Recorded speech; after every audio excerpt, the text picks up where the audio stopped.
kick it off. Right, yeah, so a little bit more data. And literally, so this is a little kind of sneak preview of some more data that we've pulled together, but also and something we'd love to actually collaborate with Arthur and BitMEX on going forward.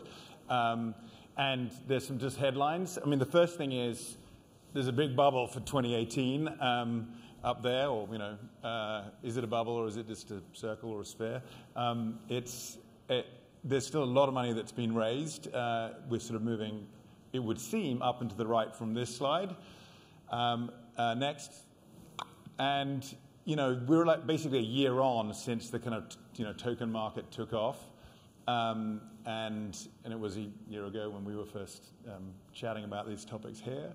And despite some of the changes in terms of the price that's happened since January, of course, you can see there's still a progression that, you know, with some ups and downs month to month, that is reasonably consistent.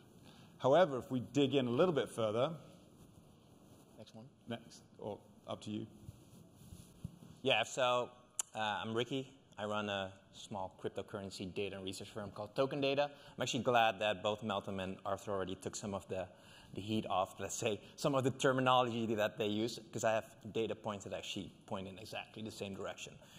So if you just look at the top 10 token sales or ICOs that have taken place in the last 6 months, more than 50% of the 10 billion, so 5 billion, was raised by only those 10. EOS, they raised $4.2 billion in total, of which 3.2 was raised in the past 5 months.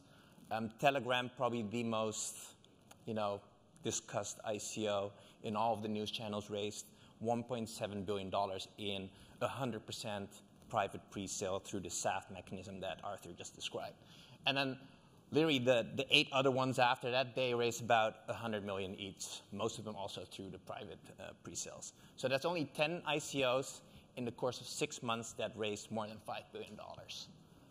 Now, if you look closer, though, most token sales or most ICOs actually fail. Like 768 ICOs is what we measured that were active in the first 6 months, so active and completed.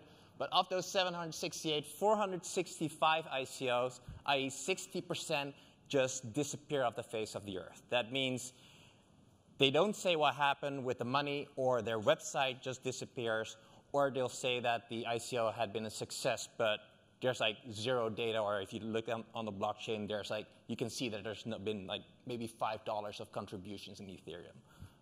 If you're interested, I can send you some data on that. It's pretty hilarious, to be honest.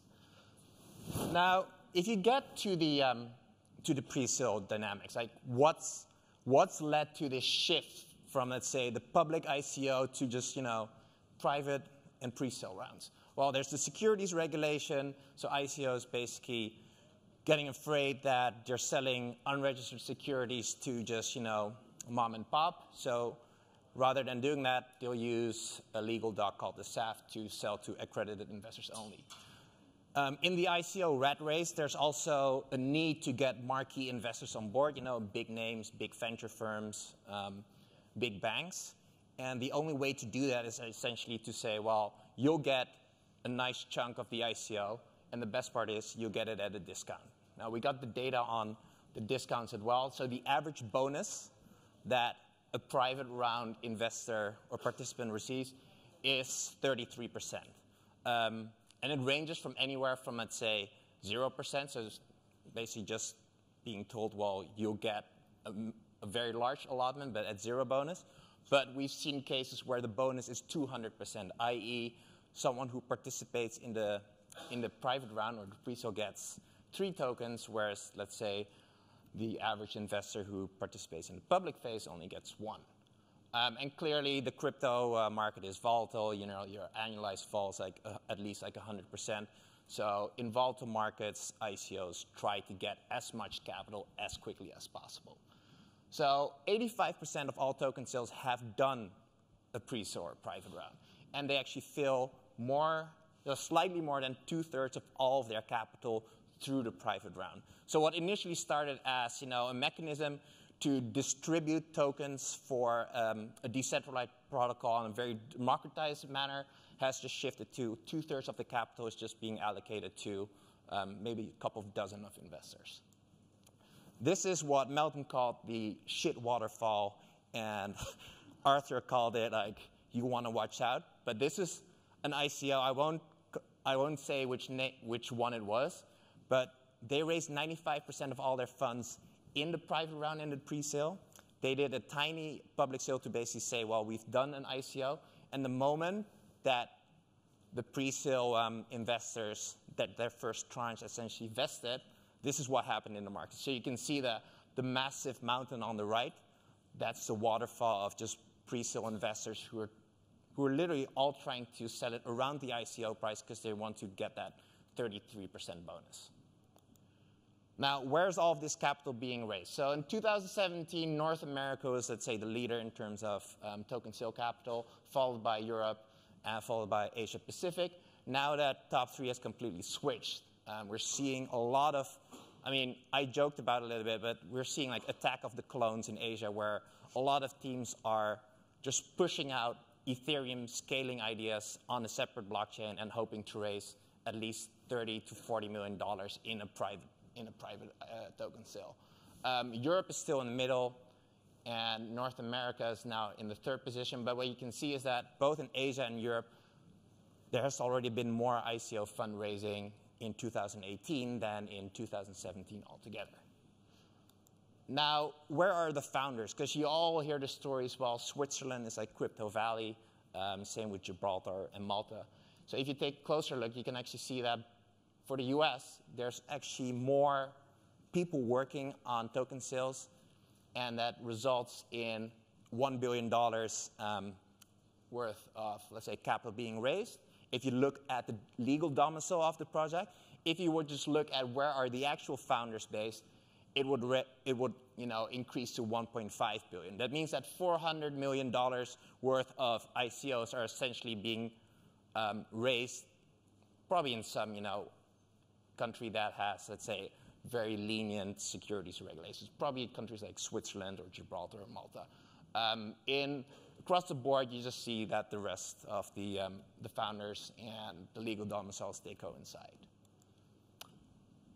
Give you yeah, so thanks, Ricky. So just a couple of comments of our observation of what's going on here. I mentioned it earlier. I mean, one of the strengths of this space is how accessible it is, and you can put up an address and raise some money. It's not just a trivial thing; it becomes a powerful thing.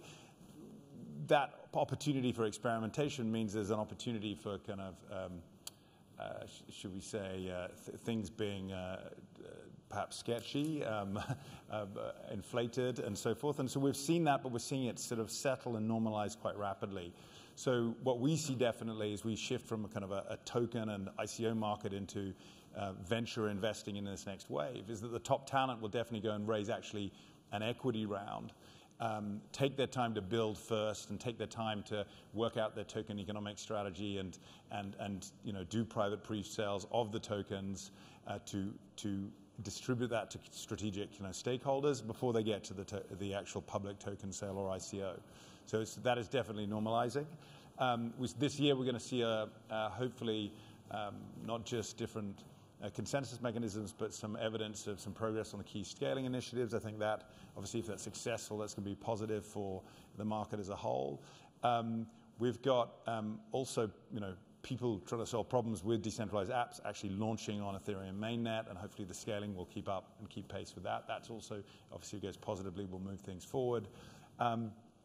We have seen, I think, what is probably an aberration where you can raise so much capital into a project that you then want to just go and invest in other projects as well. And so I think we'll see I would guess, the demise of that kind of crypto corporate venturing approach, unless it's a truly exceptional project. And I think something that's healthy for Europe, at least you'll see continued sort of jurisdictional competition. So, between countries even within Europe, obviously people are competing to take this window of opportunity where the US is perhaps a more challenging regulatory environment, and encourage companies to start here, not just from a legal perspective, but also in terms of the development teams. And the majority within Europe of these projects are going on between London and Berlin, more than 50%. there's good, healthy competition between London and Berlin, let's put it that way. Good. And you can go and sign up for the report, this is a bit of a teaser. There'll be this data and more, and some thoughts on the overall evolution of the market.